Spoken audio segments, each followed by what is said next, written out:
Andy Lou. Sir. The Warriors have won a road game.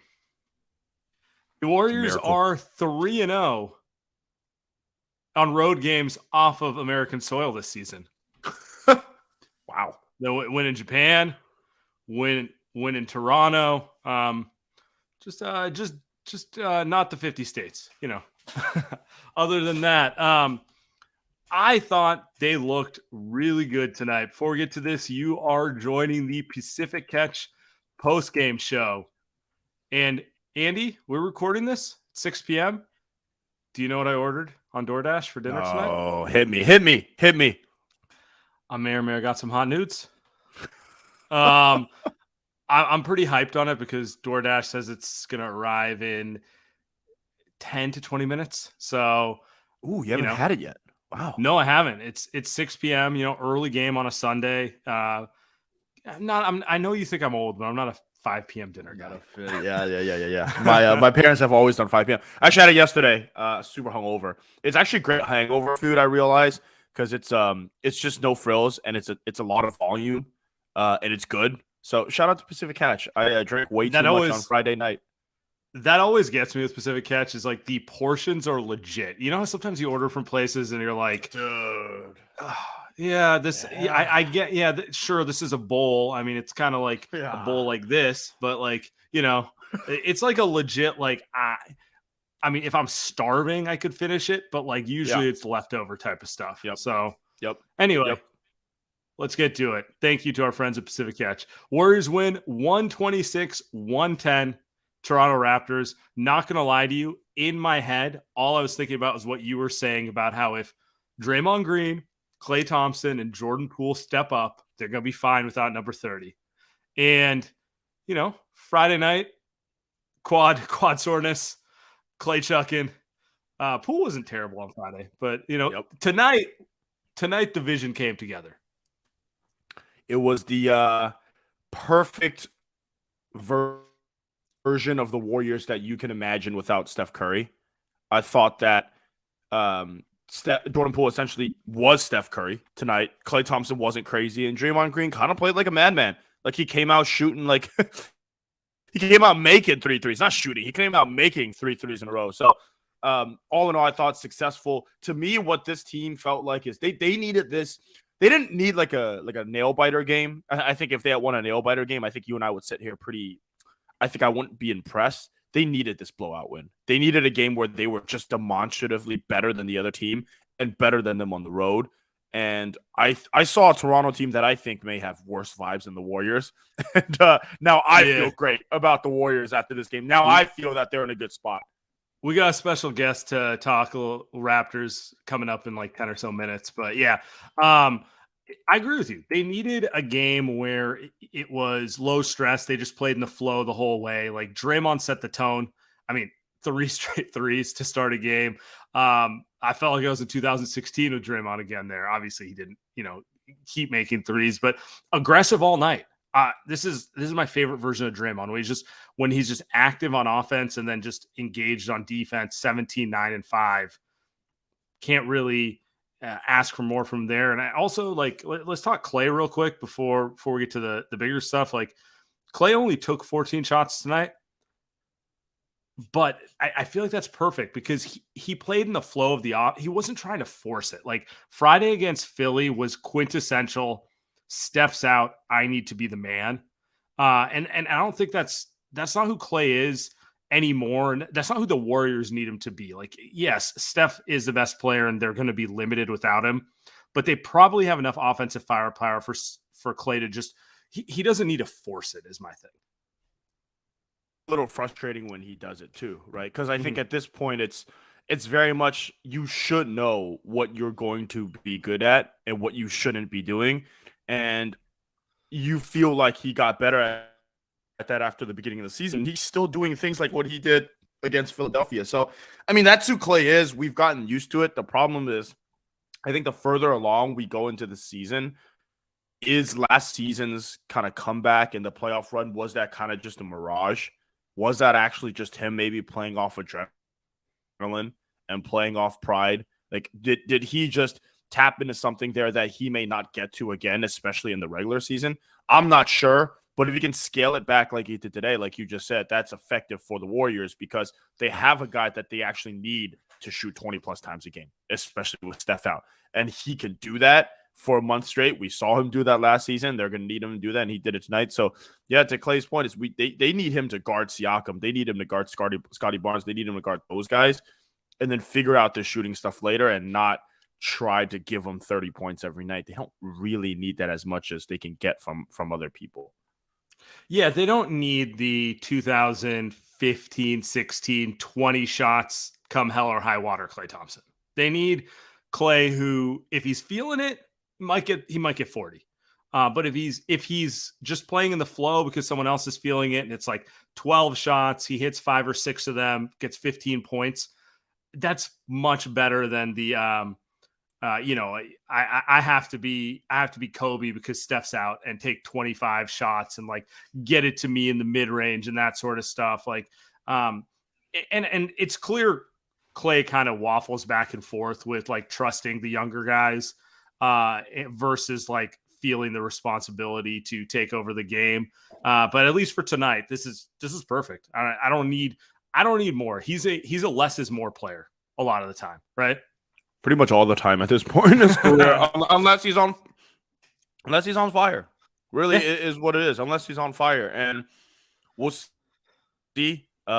He's still not playing back-to-backs. They have a couple back-to-backs coming up here. They have one literally this week, so I doubt he plays that. It's a big game. We'll get into the preview stuff, but Tuesday night's a big game, man, and it's a super winnable game in New York against the Knicks. So, yeah. All right, let's get to our Chase Cashback Player of the Week.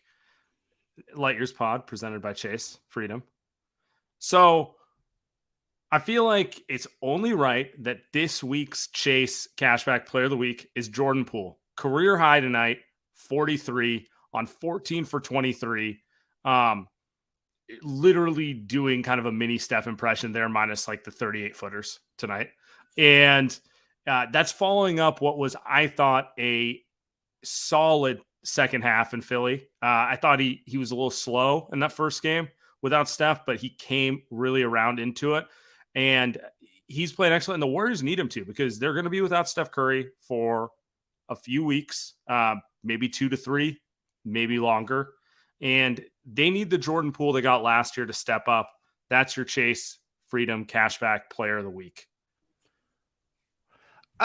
The thing with Jordan Poole this season has been fascinating because he's been objectively terrible at times, playing the way I think they wanted him to play, leading a young group of rookies or young guys.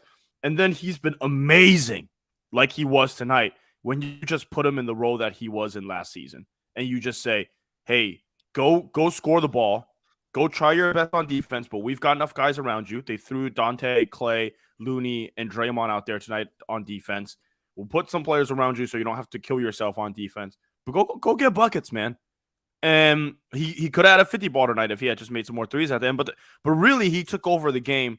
And it wasn't just hey, I'm going to score 15 points in 5 minutes. It was every single quarter. He was great. Didn't turn the ball over. There wasn't any dumb turnovers. He wasn't dribbling the ball out of bounds like he's normally done all day. And I think part of that is no carries. Although, he no carry. Although, well, you know me. You can go back to the old pods. I always talk about him carrying. People don't like it, but they just never called it, which they shouldn't, because nobody calls it. Andy James Naismith over here. People were mad at me last year when I was like, dude, you guys know this dude is just absurdly carrying the ball. It's not even John wouldn't disciple Andy Liu.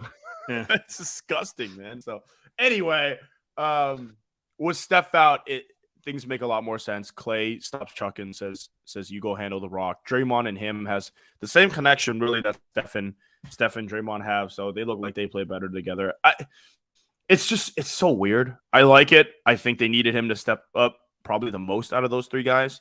And he has, and they've got about a month left of him. But we'll see. It's been such a weird Jordan Poole year. It's nice to see him explode like he did tonight.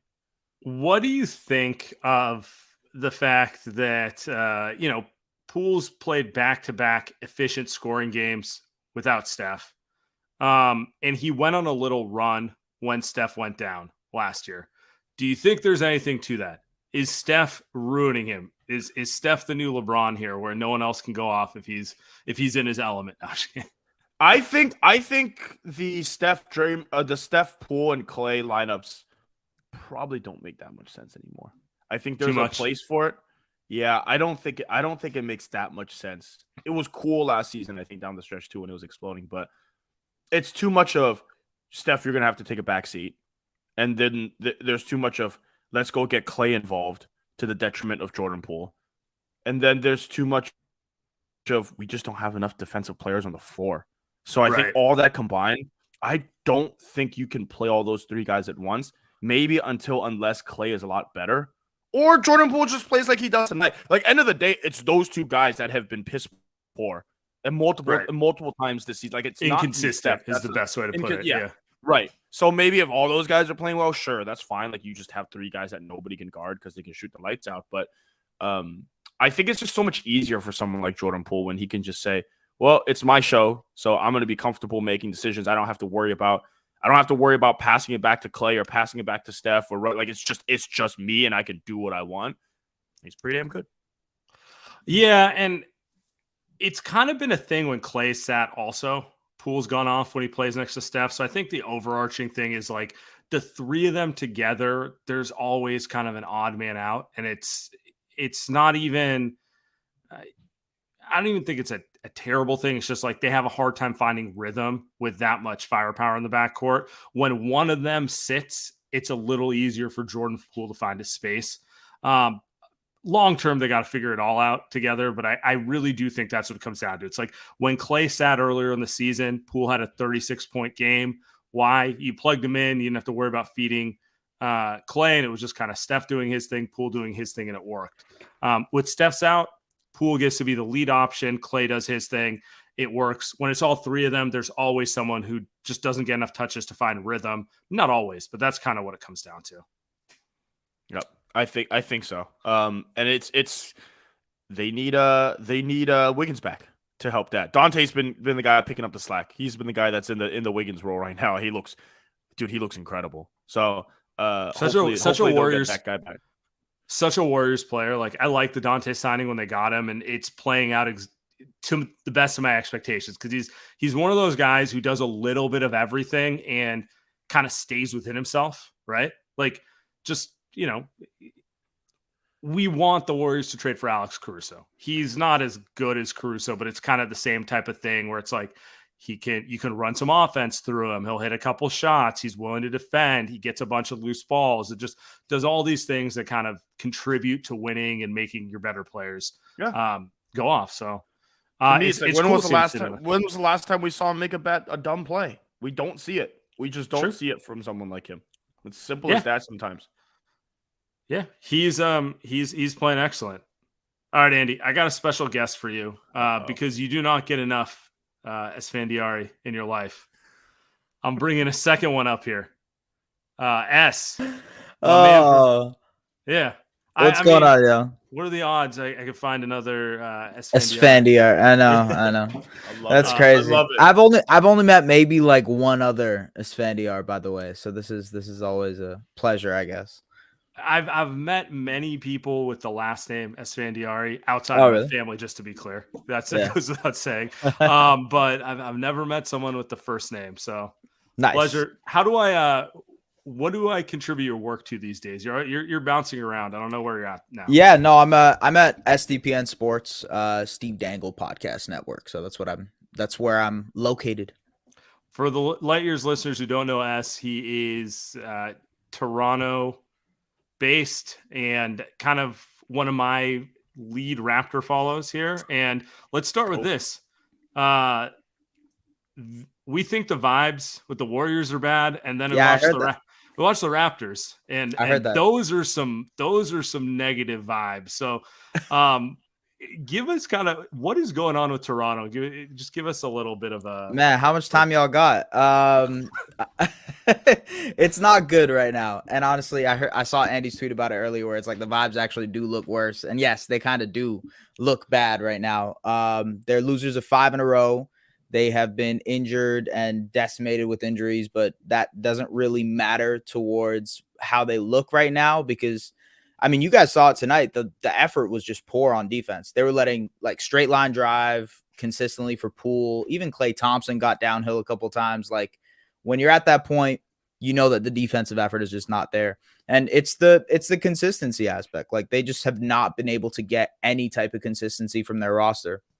On top of that, they've had a shooting woe. They're down to like 29th in 3-point shooting this season, right below or right above the Los Angeles Lakers, which is very, very telling. And it's a combination of things, man. Injuries with the shooting slumps, with some kind of like bumps in the road for their young guys that they expected to take some leaps. And they have not got out to the right start. You're right. The vibes are not very good. KOC just dropped a tweet saying the Raptors need to blow it up. So yeah. I saw that one. He's got a which is of Wembanyama for every team. I appreciate it. Yeah, I was gonna say, how did the man get a Raptors one? We got that one 2 days ago. I saw the Steph and Wemby Photoshop. No, we're not talking about that. This is great timing, by the way. This is great timing, not for you because the Raptors are terrible. And actually, I've been watching them a little bit this season, and they're one of the hardest watches. They were one of my favorites the last few years.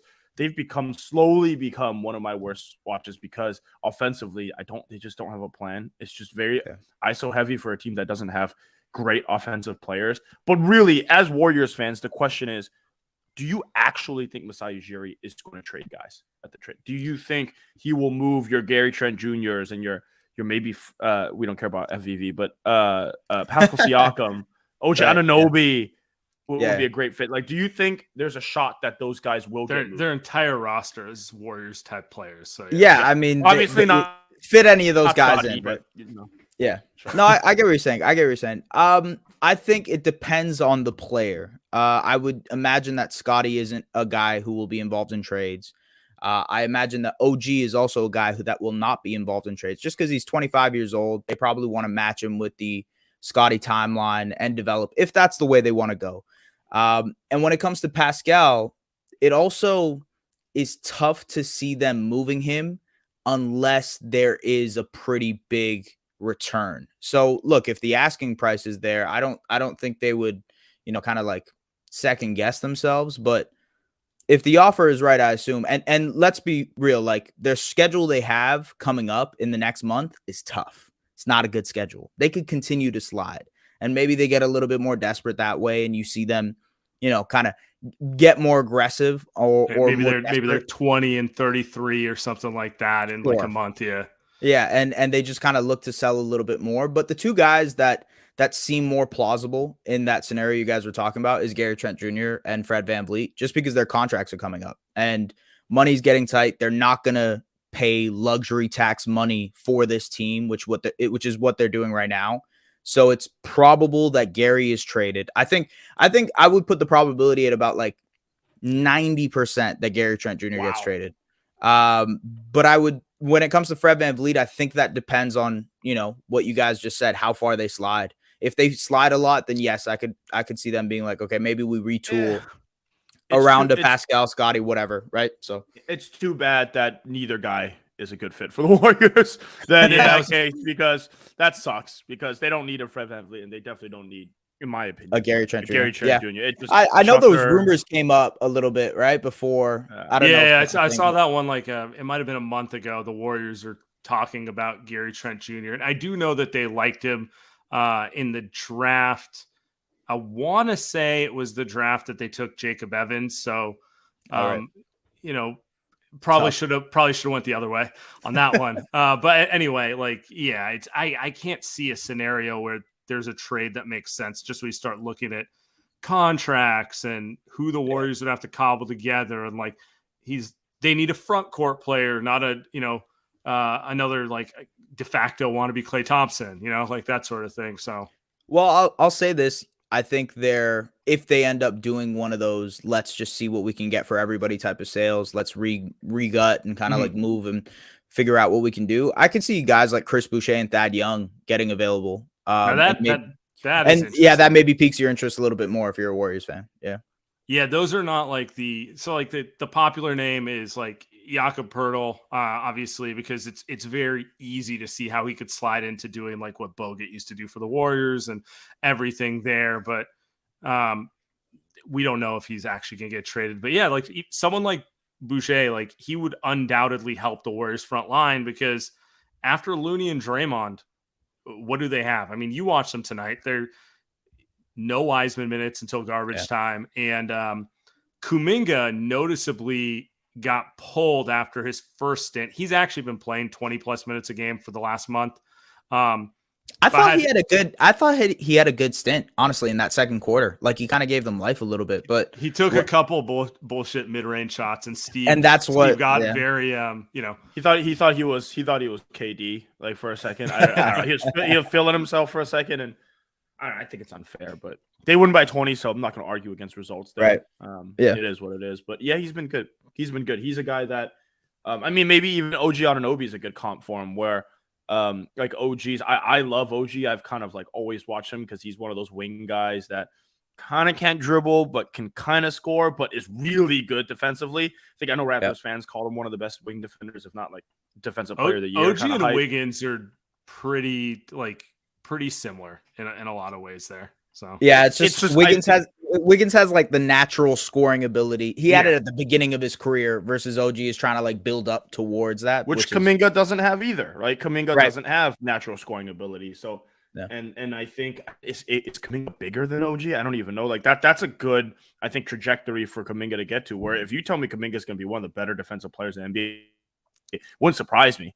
When he gets to OG's age, which is, you said 25, so that's what, 5 more years for Kuminga, 4 more years. It's feasible to see that being the case. Do you guys get more excited when, I mean, obviously 41 points, 43 points from Poole, like this gives you a little bit more. Does this give you a sense of optimism? You kind of have a little bit more faith now in what this team could be this season? Because I know there's been a lot of doom and gloom also on the Warriors front. I personally get more excited when Kuminga plays well because even if Poole's been inconsistent, I have faith that he can at least be a sixth man of value. I'm very comfortable with the Warriors starting lineup. It's a question of what can they get from the bench, and specifically players who are asked to fill like roles that like Gary Payton II, Otto Porter, guys who played in the playoffs last year filled. So like Dante kind of excites me, but more so Kuminga, because I keep going back to it. It's like, man, there's just not a lot of consistent front court play outside of their main guys. Yeah. No, that's fair enough. You know, it's funny. I was just thinking about it. Like, what is the one player that the Warriors would desperately want from the Raptors? It's OG, right? It's without a doubt OG. Like that's the guy, right? That you guys would want if you had your pick of the litter. I love Siakam, but fair enough. He's also a star, and any move to get Siakam's like just radically changing the team. It's like, trade Draymond and stuff for him. It's like, well, they're no longer the Warriors. It's a whole different thing. So you would plop OG into the Warriors lineup and he'd be just elite tomorrow. But then like but it's not like, what do you give up if you're the Warriors? Like you'd have to give up. Yeah. Kuminga at the very least, and then Wiseman and Kuminga, right? And then, honestly, I do it. Like it doesn't faze me. All three of them won cobble together the salary to match it. So speaking of the comments, Otto Porter Jr., the man has stubbed his toe last month and is going to be out for a couple of months. So appreciate you guys for that. Thank you. It is funny because like I've spent a lot of time being like, man, they should have just kept Otto, and it's like I don't know if keeping him makes him more healthy than he is right now. It's just guys like you want the 28-year-old version of Otto in perpetuity coming off of the bench, and maybe that's just unrealistic. Maybe that was part of the decision. Actually, I'm pretty confident that was part of the decision with letting him go, where it's like, not really sure I trust his body to hold up. Well, he was breaking down last season. I mean, it's not like he was barely got to the finish line. He was hanging on by a thread. I mean, GP2s hasn't even touched the floor this season he's been out with a weird core injury. So it's been a shit show. But the Raptors look much worse. Like they look like a team that's about ready to give up. And I don't know. I don't know what you can do there. Because it feels like to me they need a ball handler, like a guard ball handler to start that offense. Another thought I had about the Raptors. I know we're kind of going on tangent here before we got to go back to Warrior stuff, Sam. But I guess the last thought for me is, why the hell would you not trade Scotty Barnes for KD? Like, what are we doing here, man? Hey, I mean, I look, said it at the time. You're right. I said it at the time. Yeah. Scotty Barnes is fine. He's a good player. He'll be in the league for 15 years. He might make 2 All-Star games. Come on. What a joke. Andy, you act like you haven't looked at your mentions when you talked about trading the kids for KD. You know how it goes, dude. A boat's a boat. But the mystery box could be anything. The mystery box, exactly. Exactly. That's exactly what it is. And you know what? Like to your point, the career that Scotty would have to even get to KD level is like top 12 all time. Yeah. Right. Like how is that even possible to compare? But I agree with you. I think, look, hindsight is 2020, obviously, in like looking back and saying what they should have done. But when you do look back at it, that they probably should have made that move. They would look 110% different. They'd have exactly the type of player that you're talking about. Like the guy that they're missing is this pull-up shooter who can create advantages, get downhill, kind of first option. Yeah. First option, right? That's the type of guy that they're missing. And yeah, it sucks. It sucks to see because you're right. Hindsight is 2020. It's not like it's Kawhi. It's not like it's 1 year of KD. It's just you've got 4 more years of KD, and to me, it's always even you. Also, I'm pretty sure they're okay with the Kawhi thing too. Yeah, won a title. Yeah. Like exactly. Masai should be the first person to realize that gamble worked out, right? So, and the other thing is, you watched that first year of Scotty. Did he look like he was going to average 28 points to you? Like to me, that's he's kind of like an Evan Mobley type, where he's going to be a very good NBA player for a long time, but I will never bet on him to be that number 1 guy on a title team, or just to be the guy that's going to end a game shooting the basketball. It's the same thing. And so why? Anyway, that's his ceiling is like being a Draymond Iguodala type player, which is like super useful. But I want to take this away from this. I got you here. We meant to talk about this. Shout out to loyal Light Years listener Mateo. I know you are celebrating. Right. We get these we get emails and tweets from Mateo from Argentina all the time. I want to ask you guys, how much fun did you have with that game this morning? Let's talk a little World Cup before we get us out of here. That's nuts. That was an insane game. I think that was like the greatest soccer game ever. If you watch that game, that was probably the greatest game ever. 3-3 going to penalties, the comebacks, the miraculous goals, Messi doing his thing, Mbappe doing his thing. It was insane to see. And I don't know about you guys, but I was rooting for Messi to get the World Cup there. So everyone was. I think the only people that weren't rooting for Messi to win that were Americans, right? Were, I don't know, French people. Who was rooting for France? I don't know. Can't name a single person. I was rooting for Messi. Get my France hat real quick. Yeah. I was who the hell was rooting for? It's pretty cool. I mean, it was hard for me to watch that and not think like a little of, Steph winning last year as a first option with Boston, and just kind of like, I feel like that's kind of always the Messi thing. Like anyone who says he's not one of the greatest of all time before this, like, is just trolling. Like he was, but he wanted this one just to silence everyone. That the final thing on like one of the most impressive careers of all time. And I think the thing I actually loved about it most was, did you guys see those shots of Argentina after they won? Oh yeah. Favorite thing in sports. Like, I'm sure you can relate to this with when the Raptors won in 2019. I want to get Andy's opinion on this, but like first time the Warriors won in 2015, it's like just the unbridled joy in your local community when like your sports team does the thing that you thought they couldn't do. Like you thought, like you dreamt of it, but it never happening. It's like, it is the most pure feeling, and it's probably the most amazing thing ever to watch. Giants 2010 and Warriors 2015. I mean, those are the 2 times that I mean, not come close because it's an entire freaking. I mean, it's San Francisco. It's the Bay Area. Sure, it's like versus it's city entire versus country. I everything. get it. Yeah. Yeah, but it's similar to that. I love the Messi Steph point on the hey, he's the GOAT. Although my question is like, is Messi actually the GOAT? I don't know anything about soccer. It's like, is he actually like the Michael Jordan of soccer, undisputed, or is he like a hey, he probably is the GOAT, but you know, we're just saying it because it's a great moment. So I'm curious about that. I'm sure people are gonna kill me if I say he is or he isn't. I don't know shit. I thought that was great. You think he's maybe, you think he's not. I would say, I mean, like, yeah, it's kind of tough because soccer has changed so much. So like Pele and Maradona, the game they played in comparatively is just not the same as what Well, that's Messi the same across every sport. Yeah, though, yeah, right? you know what I mean. Same.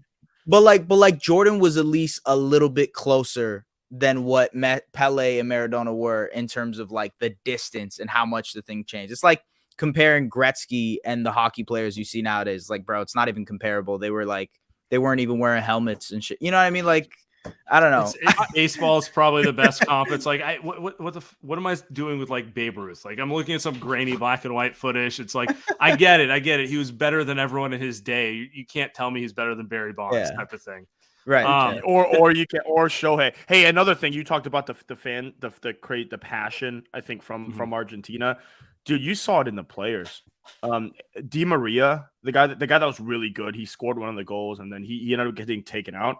I don't know why he got taken. It was really good. He started crying when Messi scored that third goal in the middle of a game. So I have questions. I feel like it should be sudden death. I feel like that game should have ended. But you can tell that when he hit that goal, because to me, I was like, is this the greatest sports moment of all time?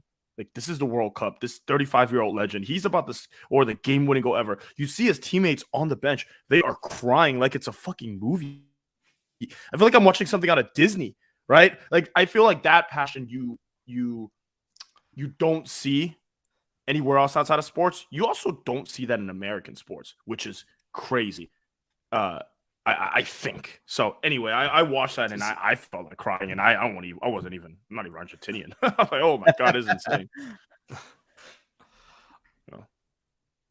Yeah, I mean, it's just I don't think you can compare playing for your country once every 4 years, it's a religion to 98% of the countries on earth. You know, it's like it means more.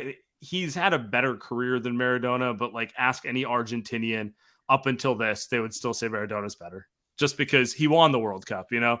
It's a different type of thing, and it's so pure. And I'm having a hard time thinking of like better neutral sporting events, like not involving, like you have to take out ones that involve like teams you have personal emotional connections to. I can't think of one that like was better than that.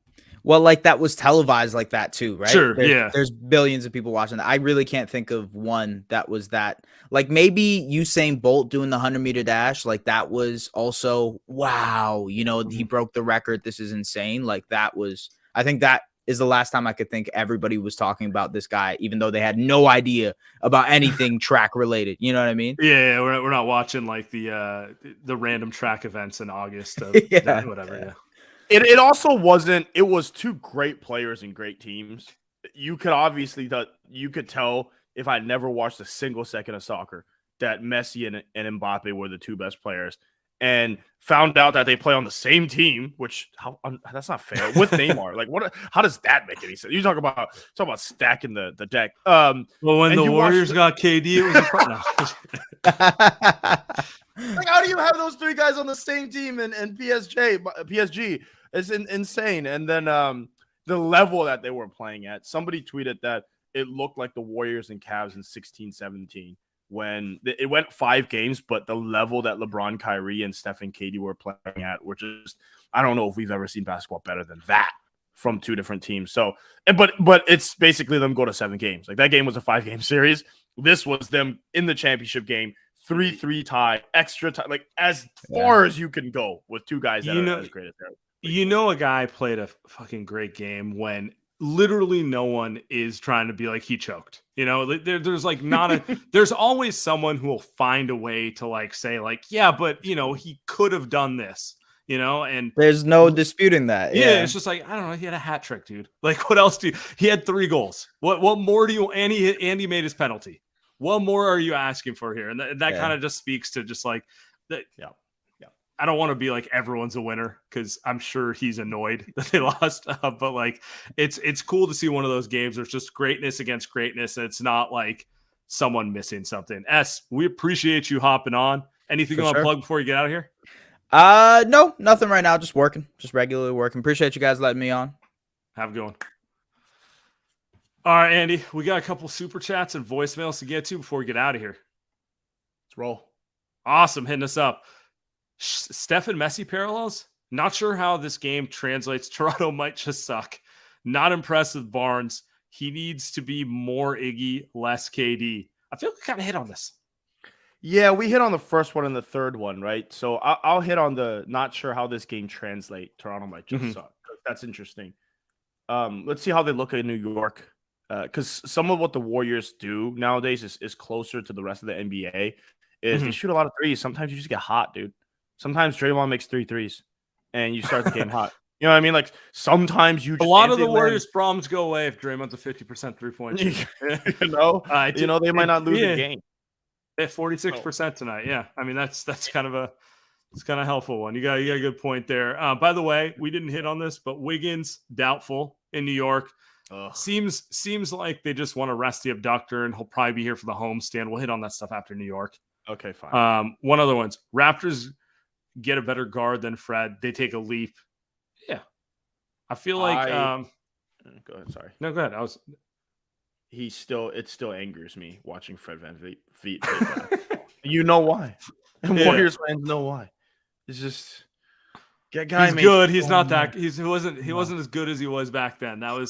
He made $100 million those 6 games. It really was like 4 games. Yeah. Good for him. All right, Tim, let's get to the goons. Hey guys, long-time fan, long-time listener, first-time caller. Can we just talk about why the Warriors are so schizophrenic? Like, we can't decide if we're going to bring it one night or not bring it another night. We're in Toronto. We're currently 24 points up, and I don't think I could tell you why at all. Can you explain to me why night to night it's such a random occurrence, whether it's a win or a loss? Thanks, guys. Happy holidays. Man, if I had the answer, I'd be emailing Joe Lacob being like, "You're paying Steve 10, I'd do it for 9." And he'll read it, and he'll tell Kirk all about it. I think part of it is just they can't play defense, and then they just shoot a bunch of threes. So some nights you're just gonna avalanche a bunch of threes, and things are gonna go well, and you're gonna have a lot of momentum. And Draymond plays really well, and it carries your defense across. I think that's what happened tonight, but that's not consistent. Like you don't have enough guys that can bring defense. Yeah. Defense travels. That's the cliche.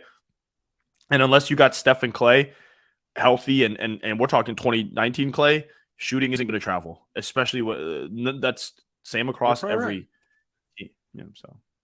Yeah, I mean the Warriors during the dynasty years, elite defense, ball movement, and shooting. They don't always have an inside game. They usually generate it off cutting, right? But the defense is always there. I don't want to say they're small, but they're smaller on the wings than they typically are. And that's part of the reason they're kind of bad on defense. Like Dante, for as good as he is 6'3", Poole can't guard anyone. Clay's a step slower.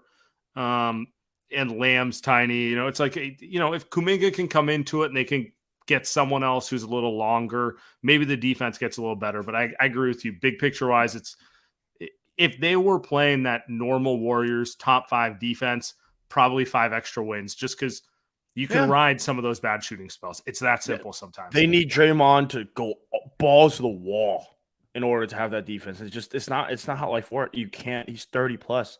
Looney. We're trying to get him to May and June, not like kill himself in December like he did last year. You might, yeah, exactly.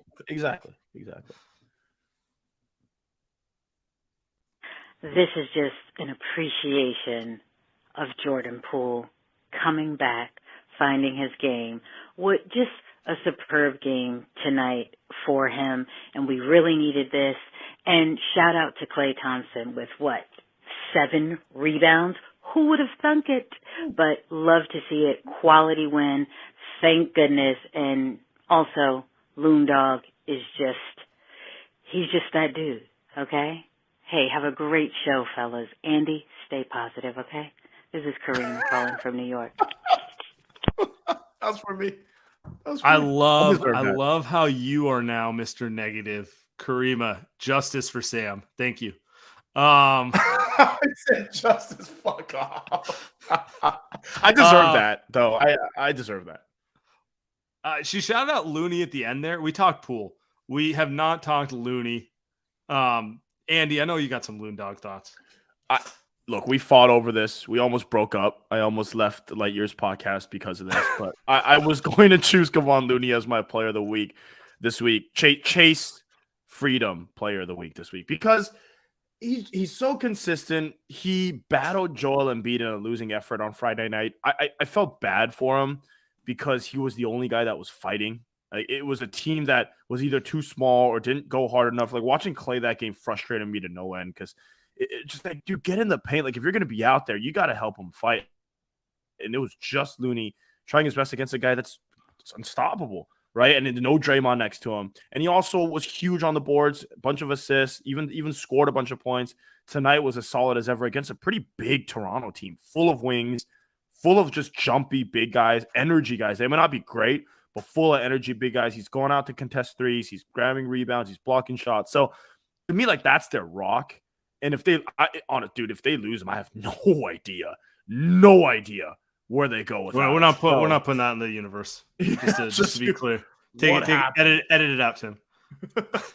I saw a stat, by the way, that he's +3 in non-Steph minutes, which in the Warriors world, it's basically like plus a million. if you're plus without Steph, it's insane. One day we're gonna do a Looney podcast. And it's gonna be the most hipster episode ever. 8 people listen to it, but they'll love it. Looney definitely should make an all defensive team. It's just like I think he just keeps getting better. He's underrated. All right, Tim, get to the next call. Yo, great win. Fuck Toronto from now until forever. Dante DiVincenzo, the best white boy on the team since Bogut. Sounds like Ty. Yeah, I was gonna say I recognize that voice. Ty, get some sleep. He sounds exhausted. You ever hear Dante talk, Sam? I have. I understand. I understand the nickname. I understand why Bomani does this shtick. It's not for you and me. I love Dante. I love him. He is quickly becoming one of my favorite Warriors role players ever. He's gonna make himself a lot of money next season, man. He's not gonna be on this team next season. He's making himself a lot of money. So good for him. I'm talking myself. I'm lying to myself about how he's gonna not make money and he's coming back. People are gonna. Right. Yeah, I think. I mean, look, you're 99.9% right, but I'm lying to myself because he is a perfect Warrior player. He just fits the type of like glue guy who does all the little things that make other guys better. He also gives a shit. Like I would not have pegged Dante to be the one to rally the troops after Steph went down, but it's very clear he did. He plays hard every game, rebounds, pass. Like it just does everything. It is, yeah, I'm gonna continue lying to myself and being like, no one's gonna want to sign him in the offseason. Anyway, Tim, get to the next one. No chance. Yo, so this is probably the best road win of the season for the Warriors. And I'm so happy Poole decided to actually just stay on his feet for once instead of falling his face diving into the Grand Canyon. But on to more important things. Apparently Kerr has this issue with Moody and Lamb minutes, and I understand why Lamb technically can play up a position and Moody couldn't. So how long is it really going to take Moody before he could take, like, let's say, 5 more minutes from Lamb per se? Because it's clear that he's kind of more so in the doghouse compared to Lamb. So take it easy, guys, and hopefully they don't get embarrassed in front of friend of the show, Kevin Durant, because we got to bring him home. By the way, shout out saying it's the best road win of the season. Dude, they have 3. It's like, yes, more impressive than Houston and Minnesota. It's I don't know. That made me laugh. You gotta laugh because getting mad at the fact that they don't win on the road just isn't good for your health. Let's talk Moody real quick. I don't agree with Steve. It's an unnecessarily harsh leash on Moody, in my opinion. And he can say it's the turnovers, it's shooting too much, it's what was the other thing he said? He's kind of like he's driving without a plan and he needs to play smarter. And I get it, but like of all the guys, I would figure he deserves just a little longer leash to figure it out. He's also, I don't even know if he's benched for his defense, because I think the more you leave him on the court, he is instinctually pretty smart defensively. One-on-one, I see the problems. I see the problems. And feels like he's getting benched the same reason Kuminga is, where he's just shooting too much. And look, I get it, because when you do watch Ty Jerome, who had a good game tonight, he does make a lot of really good decisions. The ball doesn't stick. He does make the right pass, and he can stick a 3 when it's open. And the same kind of goes for Anthony Lamb, who, rarely does Anthony Lamb try to do too much. I think Anthony Lamb's kind of deficiencies are more obvious because he plays a more important position defensively. Sure. And he's also tiny, so he doesn't really finish, and he doesn't really do any of that stuff. But yeah, man, to your point, again, tonight's not the night. And to Karima's call earlier, I got to be more positive, especially on nights they win by 20-plus points, right? And I'm kind of annoyed out there. So tonight it works out to Steve's point, but I think the developmental stuff, I don't know, there has to be some type of plan at some point, because it's obvious Kuminga needs to be on the floor, and it's becoming pretty obvious, Sam. I agree with you that Moses Moody should be out there more and more, and it's only going to help him. Game 50, game 60, and pretty much in the postseason. How long can they ride Ty Jerome and Anthony Lamb till the end of the season? What about the postseason if they get there? So it's still in it. I feel like it's still going to be an issue. They won tonight, so he'll keep doing it. So there's that. But I would still like to see. I saw Kuminga had an ice pack on the bench, so maybe he tweaked something. But hopefully he's all right for Tuesday. They've got a back-to-back. They've got one in New York and then Brooklyn, right? So those guys are going to play, and maybe you can go and steal one in both those spots if those guys play better. Yeah. All right, guys. We'll be back. Appreciate you.